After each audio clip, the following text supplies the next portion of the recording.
Speaking of Dragon Ball, now that we're on to our Otaku Insights segment of the show, fellas, Dragon Ball Daima has officially come to a close. Episode 20 aired yesterday.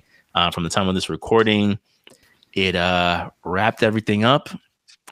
Is the phrase I'll use in terms of the Daima chapter of this franchise, and probably opened more plot holes than it closed. And now that Dragon Ball Daima is over, what are our thoughts? It was there for likes. It was there for engagement and nothing more. It was beautiful. Yeah, that's what it was for. It was just there for like animation and nostalgia bait. Honestly, you know, as a person who really cares a lot about story, and I know fans, I guess, you know, quality has different definitions, but I feel like this was a waste. I kind of felt like, you know how like Super was kind of like taking like old elements of other villains and remixing them in their way? Yeah. I kind of feel like this should have been a Garlic Jr. story. Easily. Because when you really look at it, because I'm thinking about, all right, Garlic Jr. makes sense because at least there's a connection to Piccolo. Because when you really look at the name of their races, the Namekian and the Minekian, two blue-greenish creatures with pointy ears. Oh, no magic. And their predecessors fought for the same goal. Like, it's like, bro, come on. Like, there's so much you could have done with this story. And then the thing about it is, you know, if you like, you know, he was around other, like, you know, demon-looking characters. And like I said, to this day, they are some of the best designs. And they had some of the most uniquest fighting styles, bro. They're like, one of them almost chopped Goku head off. Yeah. And it's like, there's so much stuff you could have pulled from, bro. Like, oh, you know, there's something wrong and we have to go to the dead zone. And then, because obviously, you know, the dead zone is not like a prison as you thought, because dude came back with a whole squad of people. Last time I checked, and that was filler. Yeah. So and then, you know, like, yes, you know, I get it, but you know, we finally got Super Saiyan 4. Like, did we? That was the other thing. I'm like, you guys finally, the whole hype about it was that it's now been canonized, only for them to then uncanonize it the very next episode of like, well, then if this is how it played out, that can't possibly tie into Super. It's literally impossible. Yeah, because there's multiple things in Super that supports the fact that Goku does not have this form. Yeah. So, and you're saying you're not extending Daima. It was a one and done suite. And next thing you know, it's super properties. But where's this form? Because to be honest, bro, I've said people for many times, I felt like the Super Saiyan Blue, Super Saiyan God, I felt like they were pointless forms to me. Because I kind of felt like, all right, we're taking this color palette stuff to the next level. And even with Vegeta, this whole gimmick, he doesn't want to call it Super Saiyan 4. Like, no, it's Ultra Vegeta 1. That was funny. I was like, bro. That was funny. I chuckled. I'm sorry. I didn't want to call it 3? Yeah. Nah, you don't want to call it 3. We call it Ultra Vegeta. Ultra Vegeta 1. That's Vegeta, though. That's what I'm saying. Like that's very on brand for his character. Like, it's come to the point where it is just for giggles now. It really is just for giggles, and there's no context. Like, because to be honest, I gotta stand for GT. GT handled the transformation much better. Like I said, bro, like Super Saiyan 4 always gave me, it is a hybrid form of your base level, but also a great ape. And it shows that in GT. But like, it's just been reduced to yell, Goku, yell.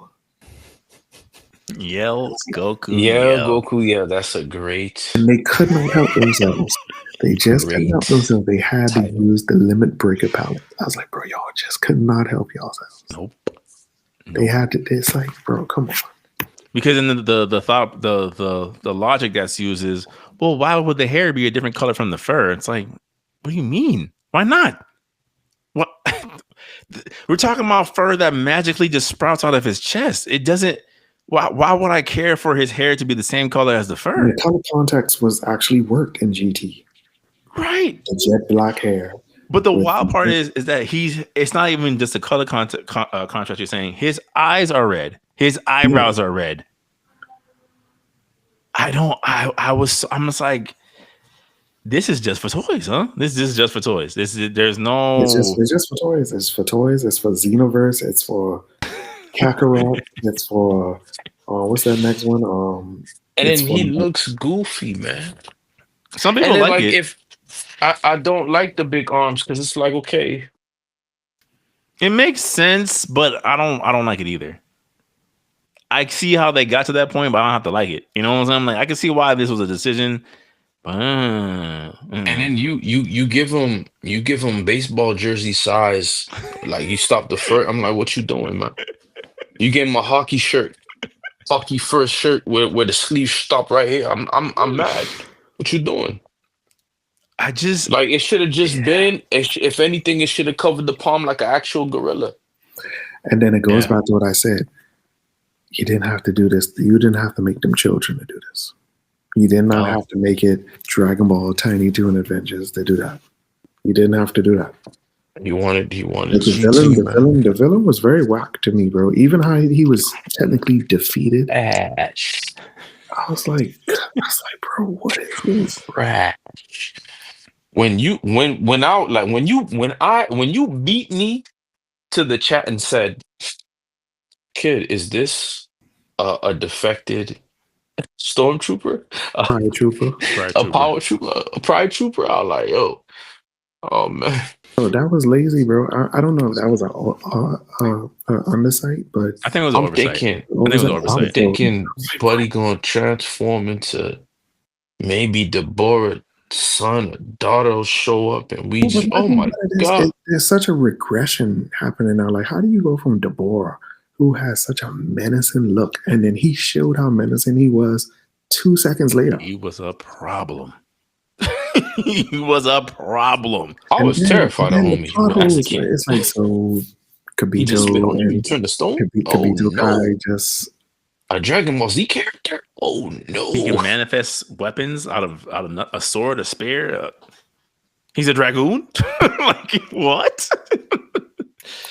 It was a regression, man. It was a regression, and I know fans gonna feel a way about this opinion, but I just felt like Daima was a waste, and I'm glad that there are some other people who understand that point of view. Like, this is a story regression. Like, no offense to Toriyama, God rest his soul. Thank you for your years of service, but this was for laughs and giggles and nostalgia. That's why I've been sipping wine the entire episode. I've had to calm my nerves. I'm like, I knew this Dragon Ball topic was coming, bro. And I felt my inner child dying. Like I said, man, if it's not Fighter Z, I don't care. I don't care. I'm gonna shoot this series, not even some bail. I'll say this. I liked that they made Super Saiyan have an impact. I like that. Anytime these characters turn Super Saiyan, it wasn't thrown away immediately, like we've seen in most Dragon Ball media. I like the fact that they didn't spam their attacks. Most Dragon Ball things, Goku's throwing Kamehamehas out like it's a ki blast, like a regular ki blast, doing a whole lot of nothing. Every time we saw Kamehameha in this series, it was a problem. The fact that he blew through 3 layers of hell in one beam, okay, put some respect on the attack. The dead zone, yeah. But the thing that was funny about that is that he corrected the impurities in one of the realms by blowing a hole in it. Like the gas that was weighing everybody down was out, now it can filter out through the crater that he created, therefore allowing everyone to fly. I'm like, wow, that's pretty convenient. I like the Tamagami.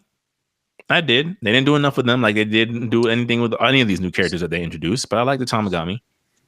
I like the fact that all of the Supreme Kais are not on the same page and that Zamasu is not just the exception. It's just like it implies that the Kaioshin are people who can easily go either way. But there's another plot hole. So remember when Goku blocked, Multiverse Madness? The reason why he was able to take over because Barris was dead, because Kabito and Shin were the last Kais. But you just introduce a whole set of brothers and sisters in this particular universe. So that means he's not the only Kai left. Yeah. But then how do they connect to the massacre of when Majin Buu was killing all of them? Great question. Would have been nice if they explored that a little bit in this Right? So that's like, so again, I'm not gonna sit there and say it was all terrible. We all agree that the animation was A1. I laughed actually from last week's episode thinking about Jory's comment about like how Vegeta clearly had mastered Super Saiyan 3 to a level that Goku hadn't. The man was transforming mid punching Goma. He's like yelling, punching Goma, the hair's getting spikier. Punching Goma, the hair's getting spikier, and then he finally just fully. I'm like, this is again visually interesting. Well, to be honest, and that's why, like I said, I appreciated the Universe 6 Saiyans because they made Super Saiyan matter again. Mm-hmm. And that's what I'm trying to say, bro. Like, you don't really need all these new transformations. Like, you could bring back, you could focus on the main four, but then advance yourself within technique. Mm-hmm. And I kind of felt like that's where like I always felt like when you really look at the story of Dragon Ball and the early part of Dragon Ball Z, because when you really look at it, Goku's technical first rival was Tien. Yeah. And Tien was such a menace because he had so many techniques that you just didn't know how to handle. Mm-hmm. And then his next rival was Piccolo, who even took techniques to the next level. But then the thing about it is, Piccolo had such a battle prowess that he was so deadly that, like, even the part when they were doing the countdown, like 5, 4, 3, mouth blast to the chest, bam. Mm-hmm. Mm-hmm. Like he literally just he waited for that because he knows like you get off on that. Like he knows your ego. Mm-hmm. Just boom, shot you straight to the desk. And then of course Vegeta. Now you finally have an opponent who mirrors you because you are of the same culture. But how do you expand on that? And that's why I kind of felt like, that's why I said to myself that Super Saiyan 4 is the pinnacle of Saiyan transformation because it is finally their peak. But then within that peak, how do you develop yourself? It's simple. It's so simple, bro. It's just a convenient thing. Like Dory said last week, it would have been more interesting if Super Saiyan 4 had made Goku more ferocious, more primal, more like, yo, we got to calm him down. He's going crazy over here. To be honest, they kind of did hint that when he fought baby Vegeta. It was in his demeanor a little bit. He was much more focused, much more serious, very sinister. Like baby was kind of concerned. Like you were like a whole different person. Like I said in the chat, I never would have thought I'd be bigging up GT ever in my life. Never. Outside of, again, they had good story concepts. But they made us. They made us force our hands. Yeah. Force our hands. Yeah. That's why I'm like, I think, again, in terms of nuance, I'm not going to sit there and say it was absolutely horrible. I just think like it was just, I think as time goes on, people will have to admit to themselves that this was probably one of the laziest routes they could have taken with this series. It was, I don't think it's up to like likes. That's all it was. It was for likes. It's for likes and reels, bro. This was fan service. That's all it was. That's all it was. Okay, that was 10 final thoughts. Jory, any final thoughts on Dragon Ball Daima? In the words of Owlman, it doesn't matter. It doesn't matter because it's the one action that you will take that'll have any true purpose, and that's for it not to matter. Write a story that erases the entire continuity of Dragon Ball Z. Let's do it. That's it. Does it? Yes, it does. It does erase in a lot of ways. You have plot holes with Majin Buu. It no. This is for the viewer who I can't hear them say, "Oh yeah," like Anakin. I'm telling the truth, man. You were supposed to restore the Jedi, not destroy it. You were supposed to restore Dragon Ball Z, man. Look at what we got here, man. It doesn't matter.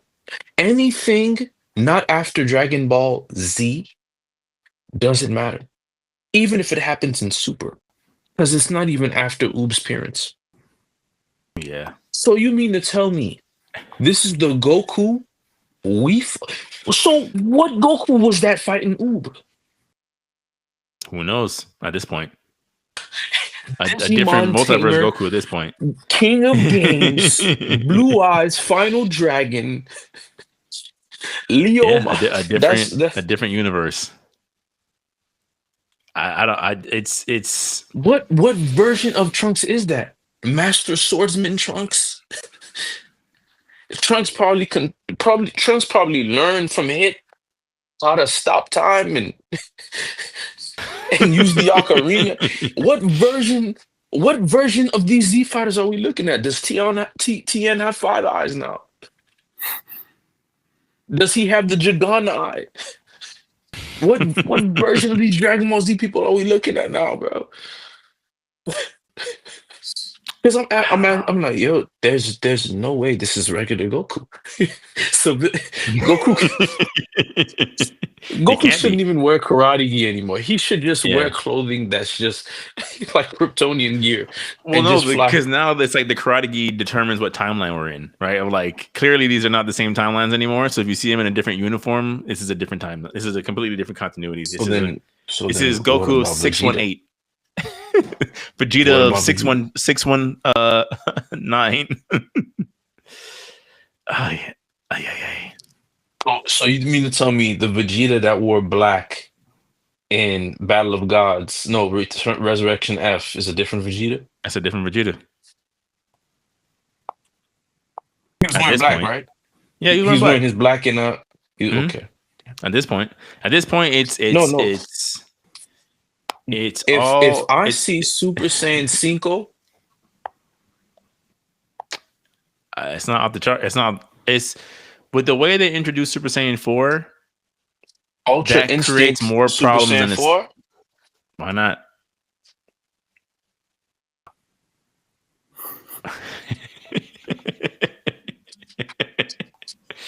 Goku says, "I knew I had it in me. I didn't know if I could pull it off. Like you didn't know if you could sprout a tail and fur and a." and where did it go? Why'd you have a problem with Broly? Why were you surprised with Broly? Nothing. When Tim put Owlman and realized where I got the quote from, I said, okay, that's right. I'm about to watch the movie right now, man. Turn on my Apple Plus, man. TV Plus, bro. Oh man, Tim, there was something you said in the chat that I wanted to quote to close off this topic. I can't remember. It was something besides the Yell Goku yell that I thought was like hilarious. Oh my gosh, what did you say? Oh man, Bro, nothing matters, bro. Nothing. no, but it was something you said. You said something else. Oh well, the Yell Goku yells enough. That was funny enough to me.